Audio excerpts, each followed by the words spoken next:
Being gay and in a long-term relationship, we are considering kids. What are your thoughts about gay people raising children?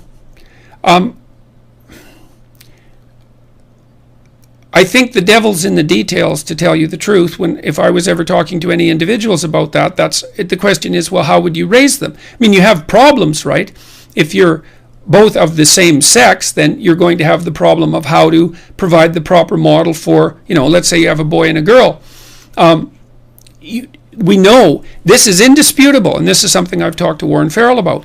Kids in intact heterosexual families where the father is present do way better on multiple indices than kids who are part of single parent families.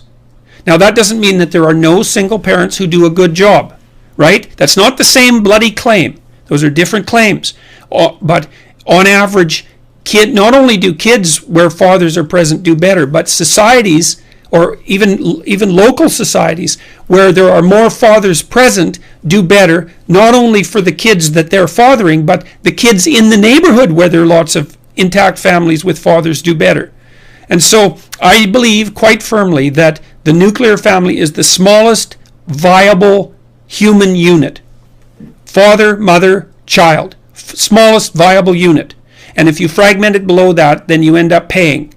Now, that doesn't mean that there aren't ways that you can operate in a smaller unit or a different unit effectively. But you have to contend with the fact that it's necessary for kids to have models for both sexes.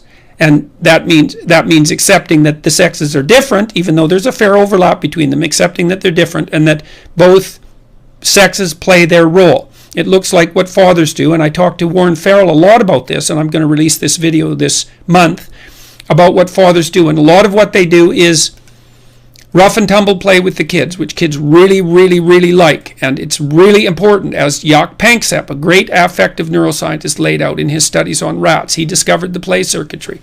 And fathers, this is something Farrell told me, which was extraordinarily interesting, is that fathers use the joy of the possibility of play as a scaffold to help children learn to delay gratification. So imagine a father spends a bunch of time playing with his kids and they're having a great old time. They're wrestling around and pushing each other's limits to find out where they are and learning the physiological dance that goes along with direct contact, direct exciting contact, learning what hurts and what doesn't, and what constitutes fair play and what isn't, and how everybody can play and still enjoy the game, and how excited you could get before it's too much, and how much you should whine and how much you shouldn't, and when you can object to being hurt. All of that at a deeply embodied level. The kids love that. They'll line up for that. And Panksepp demonstrated very clearly that rats will work to play, and that rats play fair, and they learn to play fair because of iterated play bouts, and that if you don't let juvenile male rats play, then their prefrontal cortexes don't develop and they get attention deficit disorder, or the equivalent in rats, and then you can treat that with Ritalin. And so this is all very vital material. Now, if you're gay, let's say there's two men or two women, then you have the problem of what you're going to do for the contra-sexual target. And you can say, well, it doesn't matter because there's no differences between men and women. And you can gerrymander the damn question that way and avoid your moral responsibility. Or you can face it squarely and say, look, you've decided to step outside of the cultural norm and to organize a non-standard relationship, which puts a tremendous responsibility on you. And then you have to figure out how you can provide for your children what it is that they would get in the classic minimal human unit. So, and more power to you. I hope you can do a good job of it. You know, I think there's room in the world for a diverse range of approaches to complex life problems like having kids and finding a partner.